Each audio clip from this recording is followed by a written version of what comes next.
प्रेमी चिराग, एक कथा जो कश्मीर की आत्मा में जलती रही। बहुत समय पहले एक वादी थी, स्वर्ग की तरह सुंदर, जहां चिनार के पत्ते भी हवाओं में कविता गाते थे। उस वादी का नाम था कश्मीर। और उसी कश्मीर में एक साधु जैसा व्यक्ति रहता था, सर्वानंद कौल प्रेमी। प्रेमी केवल उनका नाम नहीं था, वह उनके स्वभाव का परिचायक था। उनकी आत्मा हर धर्म, हर जाति, हर भाषा को एक सूत्र में बांधने का सपना देखती थी। घर में तुलसी के साथ कुरान भी सजी थी, रामायण के संग गीता भी। कश्मीरी कविता के राजा महजूर ने उन्हें प्रेमी की उपाधि दी थी। वे गीत लिखते, संस्कृत से उर्दू तक अनुवाद करते और गांव के मुसलमान बच्चों को भी पढ़ाया करते। उन्हें यकीन था, मैंने जब किसी का बुरा नहीं किया तो यह वादी मुझे कभी नहीं त्यागेगी। उनकी यही साख, उनका यही विश्वास उनका सबसे बड़ा कवच था, ऐसा उन्हें लगता था। लेकिन फिर बदली हवाएं। वादियों में आजादी के नारों ने बर्फ से ढकी चोटियों को भी कंपा दिया। 1990 की काली रातें आईं। घरों के दरवाजे ठोक ठोक कर पूछा गया, इस्लाम कबूल करो या मरो। हजारों हिंदू परिवार रात रातों बेघर हो गए। प्रेमियों ने वादी को विदा कर दिया। लेकिन सर्वानंद कौल रुक गए। उन्होंने सोचा, मैंने हमेशा मोहब्बत बोई है, मेरी फसल नफरत कैसे काटी जाएगी। फिर एक रात बारिश की ठंडी फुहार में 3 चेहरे आए, चेहरे जो कभी परिचित थे अब असुर बन चुके थे। सूटकेस में गहने भरवाए। फिर प्रेमी और उनके बेटे को साथ ले गए, वादा करते हुए जल्द लौट आएंगे। लेकिन लौटे तो सिर्फ उनकी आंखें नोच ली गई थीं, तिलक वाली चमड़ी खींच ली गई थी, हड्डियां तोड़ी गई थी, शरीर सिगीर से जला दिया गया था। मरने के बाद भी गोली मारी गई थी। लाश को पेड़ से टांग दिया गया था, जैसे कोई इश्तिहार हो आतंक का। गांव सन्न रह गया। वह गांव जो कभी प्रेमी जी के गीतों पर झूमता था, अब सिर झुकाकर मातम कर रहा था। जो मुसलमान कल तक कहते थे प्रेमी साहब को कुछ नहीं होगा, वे भी चुप थे। उनकी आंखों में शर्म थी या भय, यह कोई नहीं जान पाया। राजेंद्र, प्रेमी का बड़ा बेटा, अपने पिता और भाई की टूटी लाशों को देख फूट फूट कर रोया। उसने कहा था, हमें भरोसा था पर भरोसे का गला घोंट दिया गया। उस दिन एक चिराग बुझा नहीं था, पूरी वादी का उजाला बुझ गया था। कश्मीरी पंडितों ने जाना कि सेकुलरिज्म एक तरफा होता है, जब दूसरा पक्ष सिर्फ हथियार उठाए और तुम सिर्फ फूल। भरोसा तब टूटता है जब रक्षा के वादे करने वाले भी खामोश हो जाए। परंतु आज भी दिल्ली के बौद्धिक गलियारों में, विश्वविद्यालयों में, टीवी चैनलों पर कुछ लोग वही पुराना राग अलापते हैं। कश्मीर में हिंदू मुस्लिम भाईचारा था। आतंकवाद का धर्म नहीं होता। सेकुलरिज्म सबसे ऊपर है। वे समझते कि प्रेमी ऐसे लाखों चिराग जब बुझते हैं तो सभ्यता सदियों तक अंधेरे में भटकती है। भरोसे से बड़ा कोई धन नहीं होता। पर जब भरोसा बार बार तोड़ा जाए तो आंखें बंद करना खुद के विनाश का निमंत्रण है। सच्चा प्रेम सच को पहचानता है, छल से आंखें नहीं चुराता। सर्वानंद कौल प्रेमी का समाज पर भरोसा कोई साधारण चीज नहीं थी। वह सामूहिक पहचान, कलेक्टिव आइडेंटिटी पर आधारित था, यानी यह विश्वास कि हमने किसी का बुरा नहीं किया, इसलिए कोई हमारा बुरा नहीं करेगा। आज के मनोवैज्ञानिक अध्ययन बताते हैं कि हिंसा या विश्वासघात अक्सर तर्कसंगत नहीं होते। मास साइकोसिस, जब कोई भीड़ सामूहिक रूप से कट्टरपंथी विचारों को अपनाती है तो व्यक्तिगत अच्छाइयां कोई मायने नहीं रखती। व्यक्ति की भलमनसाहत उसे भीड़ की नफरत से नहीं बचा सकती। प्रेमी जी जैसे लोग मानते रहे कि धार्मिक एकता और सेकुलर मूल्यों से संकट टल जाएगा। लेकिन जब सामने का पक्ष धार्मिक युद्ध, जिहाद को अपने अस्तित्व का आधार बना ले तो आपकी सेकुलर नीतियां बेमानी हो जाती हैं। सैमुअल हंटिंगटन ने द क्लैश ऑफ सिविलाइजेशंस में बताया था कि आधुनिक युग में संघर्ष विचारधाराओं, आइडियोलॉजीज का नहीं, बल्कि संस्कृतियों और सभ्यताओं का संघर्ष है। सेकुलरिज्म तब तक सफल है जब तक दोनों पक्ष उसे स्वीकारते हैं। यदि एक पक्ष धर्म आधारित हिंसा को अपना अस्तित्व मान ले तो सेकुलरिज्म आत्महत्या का रास्ता बन जाता है।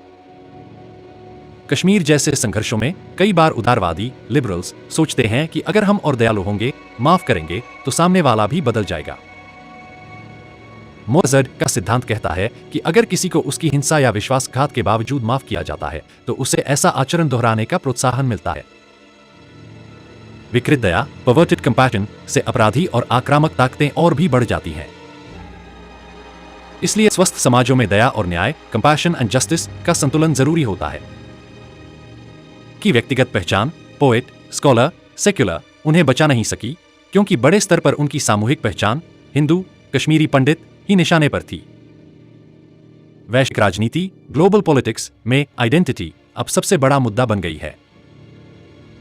चाहे अमेरिका में रेस आइडेंटिटी हो, यूरोप में नेशनल आइडेंटिटी हो या भारत में सिविलाइजेशनल आइडेंटिटी, हर जगह पहचान के संकट से संघर्ष हो रहा है। यदि कोई समाज अपनी मूल पहचान को सुरक्षित नहीं रखता तो वह दूसरों द्वारा परिभाषित और शोषित होता है। प्रेम जी के आसपास के मुस्लिम पड़ोसी भी संभवतः आतंकवाद के खिलाफ थे पर चुप रहे। उनकी चुप्पी ने हिंसा को बल दिया। आधुनिक लोकतंत्र में भी साइलेंट मेजॉरिटी अक्सर सब जानते हुए भी डर या सामाजिक दबाव के कारण बोलती नहीं है। वोक माइनॉरिटी छोटा लेकिन आक्रामक समूह समाज की दिशा तय कर लेता है। यदि सच बोलने वाली शक्तियां चुप रहती हैं तो असत्य का बोलबाला हो जाता है। आज भी कश्मीरी पंडित 1 मई को शहादत दिवस मनाते हैं। कलेक्टिव मेमोरी सामूहिक स्मृति किसी भी सभ्यता का सुरक्षा कवच होती है। जो समाज अपने दर्द को भूल जाता है वह दोबारा उसे झेलने के लिए मजबूर होता है। इसलिए स्मृति को सिर्फ मानसिकता नहीं बल्कि सजगता विजिलेंस के रूप में संरक्षित करना चाहिए। प्रेमी जी का विश्वास किसी का बुरा नहीं किया तो मेरा भी कोई बुरा नहीं करेगा। योज गीता में संदेहात्मा की श्रेणी में आती है। गीता कहती है अज्ञश्च श्रद्धानश्च संशयात्मा विनश्यति। जो अज्ञानी है, श्रद्धाहीन है और संदेहपूर्ण है वह विनष्ट होता है। यदि आप संसार के वास्तविक स्वभाव रियल पॉलिटिक को समझे बिना केवल श्रद्धा और सद्भावना के आधार पर जीने का प्रयास करें तो आप स्वयं को संकट में डालते हैं। प्रेमी जी ने कश्मीर के बदलते यथार्थ को नहीं पहचाना जहां उनके आसपास के समाज में पहले ही जहरीला जिहादी बीज रोपित हो चुका था। प्रेमी जी ने अपने सेकुलर धर्म को निभाया पर सामूहिक धर्म सनातन धर्म को नहीं बचाया। मनुस्मृति कहती है धर्मो रक्षति रक्षितः। जो धर्म की रक्षा करता है धर्म उसकी रक्षा करता है। यदि कोई समाज या व्यक्ति अपने धर्म अपनी पहचान और अपनी संस्कृति की रक्षा नहीं करता तो वह स्वयं भी नष्ट हो जाता है। सेकुलरिज्म से पहले स्वधर्म स्वयं के धर्म कर्तव्य की रक्षा अनिवार्य है। प्रेमी जी का दुर्भाग्य था कि वे इस क्रम को उल्टा समझ बैठे। महाभारत में भीष्म ने युधिष्ठिर को बताया था अहिंसा धर्म के पालन के लिए होती ही है लेकिन दुष्टों के दमन के लिए नहीं। दुष्ट प्रति दया करना अन्याय के पक्ष में खड़ा होना है। प्रेमी जी ने जिन पर भरोसा किया वे हिंसक विचारधारा के वाहक बन चुके थे। महादया या प्रेम की भाषा नहीं अपितु न्याय और सत्ता संरक्षण पावर एंड प्रोटेक्शन की भाषा की जरूरत थी। गीता कहती है श्रेयान् स्वधर्मो विगुणः परधर्मात् स्वनुष्ठितात्। अब दोषयुक्त धर्म का पालन भी पराये धर्म के पालन से श्रेष्ठ है। प्रेमी जी ने सेकुलर धर्म जो भारत में अक्सर पश्चिमी मॉडल पर आधारित था को अपनाया परंतु सनातन धर्म का स्वाभाविक संरक्षण भूल गए। परिणामस्वरूप उन्हें अपनी पहचान से वंचित कर क्रूरता से मारा गया। अपने स्वधर्म का पालन करते हुए संघर्ष करना मृत्यु से भी श्रेष्ठ है। नीति शास्त्रों में कहा गया है काकचेष्टा बकध्यानम। कौवे की चेष्टा और बगुले का ध्यान चाहिए, सजगता और धैर्य। कश्मीरी पंडित समाज जो प्रेमी जी का आधार था समय रहते सजग नहीं हुआ। जो मुस्लिम पड़ोसी उन्हें बाल बाका नहीं होने देंगे कहते थे वे भी चुप्पी साधे रहे। भारतीय नीति दर्शन कहता है कि यदि सजगता नहीं होगी तो अहिंसक भी हिंसा का शिकार बन जाएगा। स्कंद पुराण कहता है इतिहासं स्मरे नित्यम धर्मशास्त्रं च नित्यशः। इतिहास और धर्मशास्त्र को नित्य स्मरण करना चाहिए। कश्मीर में हिंदुओं की यातनाओं को भूलना केवल एक ऐतिहासिक भूल नहीं बल्कि सभ्यतागत आत्महत्या सिविलाइजेशनल सुइसाइड है। स्मृति न केवल दुखदायी है बल्कि चेतावनी भी है, ताकि हम वही त्रुटियां न दोहराएं। एक पंक्ति में कहे तो, जब धर्म की रक्षा नहीं होती तब न तो प्रेम बचता है, न कविताएं, न सेकुलरिज्म, न मानवता, केवल आंसू और शोक रह जाते हैं। तिलक विशेष रूप से आज्ञा चक्र भ्रिकुटी के मध्य पर लगाया जाता है, जो आध्यात्मिक जागरण, ज्ञान और स्वत्व चेतना का प्रतीक है। आतंक ने तिलक की जगह की चमड़ी छीली तो वह केवल शारीरिक क्रूरता नहीं थी, यह उस चेतना पर आघात था जो सनातन धर्म को जीवित रखती है। प्रतीक रूप में कहा जाए तो, जहां आत्मा का दीपक जलता है वहां अंधकार का प्रहार हुआ। सनातन परंपरा में शरीर को एक मंदिर, देवालय माना जाता है। सिगरेट से जलाना उस मंदिर को अपवित्र करने की क्रिया थी।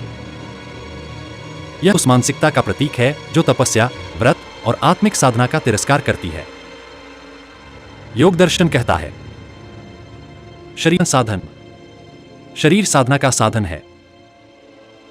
इस क्रूरता ने साधन, शरीर को ही नष्ट करने का प्रयास किया। शरीर की हड्डियां हमारी आंतरिक शक्ति, ढांचा, फ्रेमवर्क का प्रतीक है। हड्डियां तोड़ने का अर्थ था, तेरी सभ्यता की रीढ़ तोड़ दी गई है, अब तू उठकर खड़ा नहीं हो सकेगा। सांस्कृतिक भाषा में यह एक सभ्यता हत्या, सिविलाइजेशनल असैसिनेशन का प्रतीक है। आंखें केवल देखने का उपकरण नहीं है, भारतीय परंपरा में दृष्टि, विजन का प्रतीक है। जो समाज अपनी चेतना दृष्टि खो देता है वह भविष्य नहीं बना सकता। आंखें निकालने का अर्थ था, तुम्हें अंधा कर दिया गया भूत, भविष्य और वर्तमान तीनों से। पेड़ भारतीय संस्कृति में जीवन का वृक्ष, ट्री ऑफ लाइफ है। किसी को पेड़ से लटकाना, विशेषतः मृत्यु के बाद, उस जीवन चक्र को बाधित करने का प्रतीक है, एक सभ्यता को उसके मूल प्रकृति चक्र से अलग करने का क्रूर प्रदर्शन। यह प्रकृति को साक्षी बनाकर हिंसा को सार्वजनिक बनाने का भी संकेत था। देखो, तुम्हारे देवता भी तुम्हें बचा नहीं सके। कलमा पढ़ाना यानी अपनी अस्मिता छोड़ने और दूसरे मत में आत्मसमर्पण करना। जब प्रेमी जी ने कलमा नहीं पढ़ा तब उनकी हत्या हुई। प्रतीक रूप से यह बताता है, जो अपनी जड़ों से चिपका रहेगा उसे नष्ट कर दिया जाएगा। यह विचार युद्ध, आइडियोलॉजिकल वॉर का सबसे घातक रूप है। जी ने सबके साथ प्रेम रखा, कुरान भी पूजा घर में रखी, सभी धर्मों का सम्मान किया, फिर भी उनकी हत्या हुई। प्रतीक रूप में इसका अर्थ है, यदि तुम अपनी आत्मा छोड़ दोगे भी, तब भी जो अधर्म के मार्ग पर है वह तुम्हें क्षमा नहीं करेगा। यह विकृत करुणा, परवर्टेड पैशन का अंत था। दुष्टता को प्रेम से नहीं बदला जा सकता, केवल शक्ति से ही रोका जा सकता है। यह पूरी घटना केवल एक व्यक्ति या परिवार की त्रासदी नहीं है, कि एक संस्कृति की चेतावनी है। एक शब्द में, यह युद्ध शरीर का नहीं, चेतना का था। किसी भी सभ्यता या समुदाय की रक्षा केवल भौतिक सुरक्षा, पुलिस, आर्मी से नहीं होती, बल्कि चेतना, आत्मगौरव और आध्यात्मिक बल को सुरक्षित रखकर होती है। राष्ट्र की रक्षा के लिए एक्सटर्नल डिफेंस के साथ इंटरनल कॉन्शियसनेस डिफेंस अनिवार्य होना चाहिए। स्कूलों में चेतना रक्षा शिक्षा अनिवार्य होनी चाहिए, जैसे स्वाभिमान, अपनी संस्कृति का गहन बोध, अस्मिता के प्रति अडिग रहना। केवल भूमि पर कब्जा करना युद्ध नहीं है। जब किसी व्यक्ति से उसकी आत्मिक पहचान छीन ली जाती है, जैसे कलमा पढ़वाना, तब असली विजय होती है। हमें विचार युद्ध को समझने के लिए नए सुरक्षा मॉडल चाहिए, जहां संस्कृति और धर्म के मूल विचारों की रक्षा प्रमुख हो। मीडिया, शिक्षा और कला को आत्मा अपहरण के विरुद्ध सशक्त किया जाए। प्रेम करना श्रेष्ठ है, पर जब प्रेम विवेकहीन और आत्मघाती हो जाए तो वह अधर्म बन जाता है। हमें करुणा और विवेक का संतुलन सिखाना चाहिए। जहां दया जरूरी है वहां दया करो, जहां प्रतिकार आवश्यक है वहां प्रतिकार करो। गांधीवाद को भी नए संदर्भ में आलोचनात्मक ढंग से देखना होगा। हमारी सांस्कृतिक और प्राकृतिक जड़ें, रूट्स अत्यंत महत्वपूर्ण हैं। जब उन पर हमला होता है, जैसे पेड़ से शव लटकाना, तब समूची सभ्यता संकट में आ जाती है। संस्कृति को जीवित वृक्ष मानकर उसकी रक्षा करनी चाहिए। हर बार में संस्कृति साधना का अभ्यास अनिवार्य किया जाए, जैसे दैनिक गीता पाठ, ध्यान, सनातन ज्ञान सत्र आदि। गीता कहती है, स्वधर्मे निधनश्रेय परधर्मो भयावह। अध्याय 3 श्लोक 35। समाज को सिखाया जाए कि अपनी अस्मिता, आइडेंटिटी, अपने धर्म, अपनी भाषा और विचार प्रणाली का रक्षण स्वयं करना सर्वोच्च पुण्य है। यह रक्षण केवल तलवार से नहीं, बल्कि ज्ञान और चरित्र से भी होना चाहिए। प्रेमी जी जैसे शहीदों की याद केवल दुख माने के लिए नहीं हो, बल्कि उन्हें एक जीवंत चेतना के रूप में स्थापित किया जाए। हर वर्ष शहादत चेतना सप्ताह हो, जहां कश्मीरी पंडितों की, शहीद हिंदुओं की और सनातन रक्षकों की गाथाएं नई पीढ़ी को सुनाई जाए। इससे चेतना का दीपक जलता रहेगा। इस क्रूर घटना से हम यह 5 महान विचार निकाल सकते हैं। एक सूत्र वाक्य, जब इतना सुरक्षित होगी तभी राष्ट्र सुरक्षित रहेगा।